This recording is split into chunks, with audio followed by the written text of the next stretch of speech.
나의 부동산의 가치를 더하자.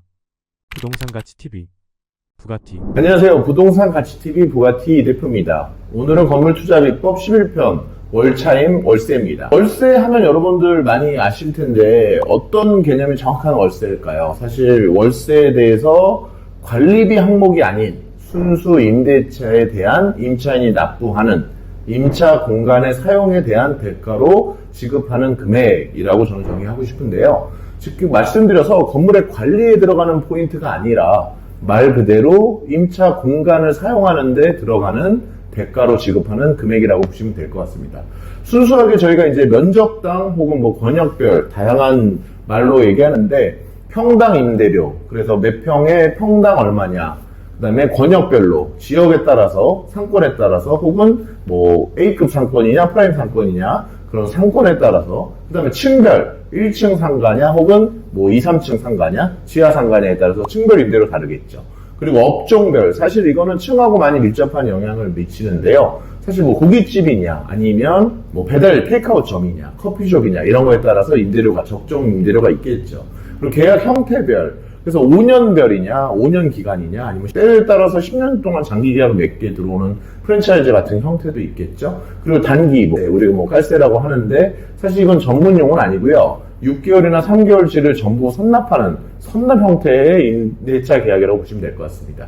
그렇다면 적정 임대료 무엇이냐라는 여러 가지 용어로 사용될 수 있는데 저희가 한번 하나하나씩 짚어본다기보다 그러면 임대료에서 가장 중요한 부분은 무엇일까요? 사실 결국은 들어와서 임차하는 사람이 그 공간을 사용하는데 적정한 느낌이어야 될 거겠죠. 그러려면 어떻게 될까요? 인건비하고 자재비 그리고 신규 창업에 대한 그 진입장벽이 높아지고 있는데 적정 임대료는 그거에 따른 매출이 되고 그 매출에서 내가 임대료를 내고도 가져갈 수 있는 비용이 많아져야 되겠죠.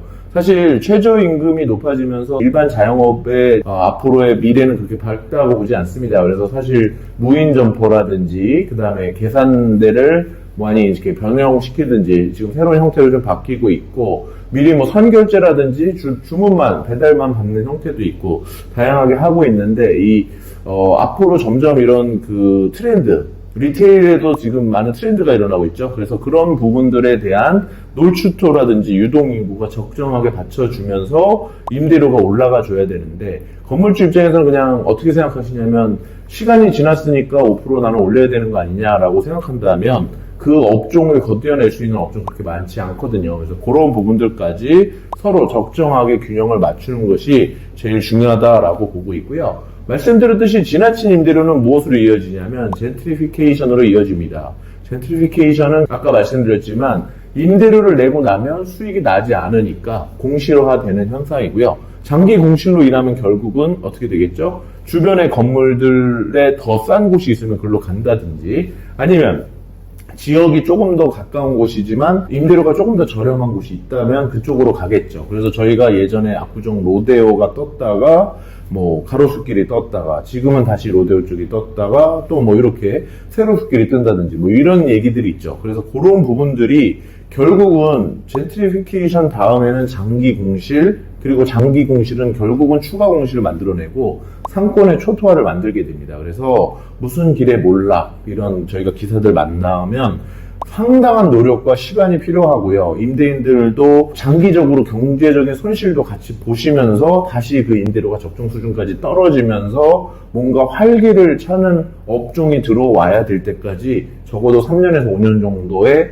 그런 상권이 다시 회복되는 시간이 필요합니다. 그래서 그러한 부분이 있기 때문에 우리 건물 관리에 있어서도 적정 임대료에 대한 부분 항시 모니터링을 좀 해주셨으면 좋겠고요. 그렇다면 적정한 임대료의 산정 기준은 무엇일까요? 주변 시세 일단 중요하겠죠. 나 혼자만 높은 건물, 새로운 건물이고 뭐 퀄리티가 좋으니까 사실 제가 만난 건물주 중에 본인의 건물에 대해서 프라이드가 없으신 분은 거의 못 봤어요. 저는 정말 여지껏 자기 건물에 대해서 단점을 얘기하시는 것보다 장점을 10개 얘기하시고 단점을 하나밖에 얘기 안 하시는 분들 되게 많이 봤거든요.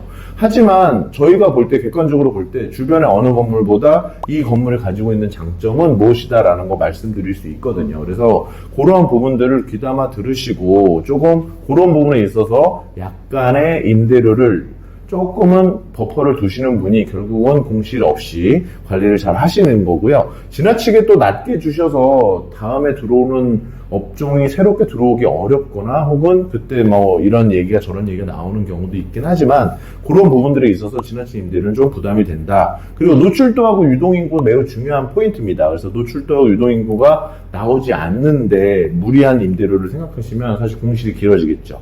그리고 업종별 객단가도 되게 중요합니다. 그래서 저희 건물주 만나는데 고깃집이나 커피숍 나 싫어. 음식점 싫어.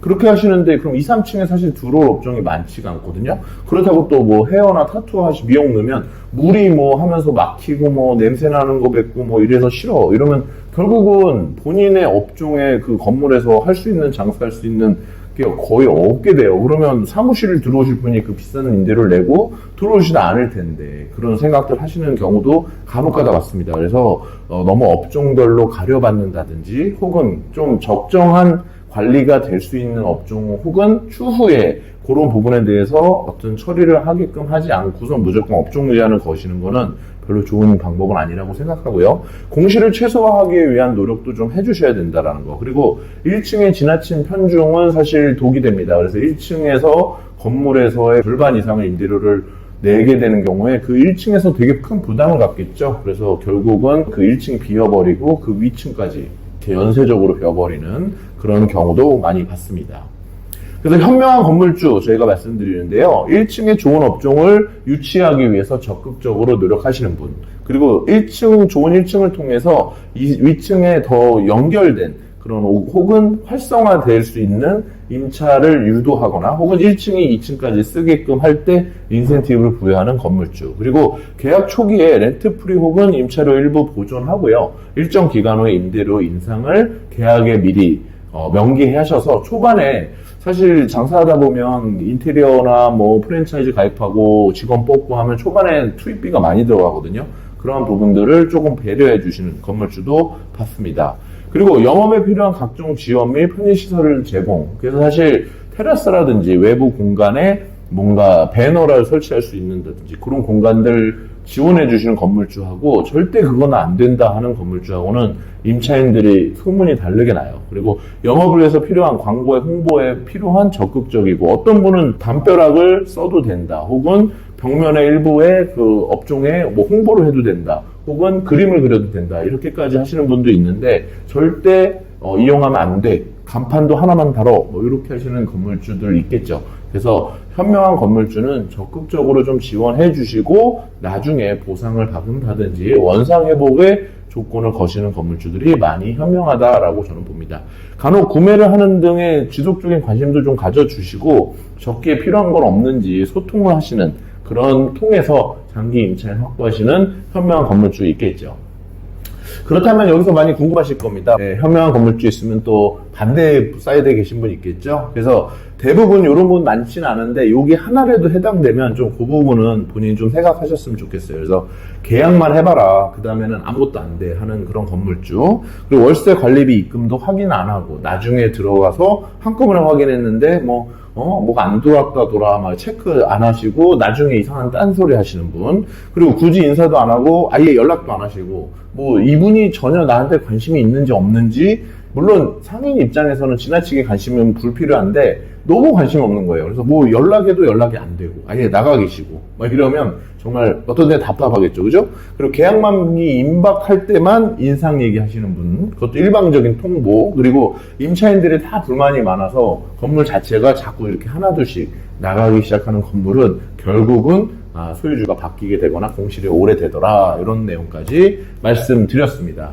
네, 그래서 오늘은 부동산 가치 TV의 부가티의 건물 투자 비법 11편 월차임에 대해서 말씀드렸습니다. 감사합니다.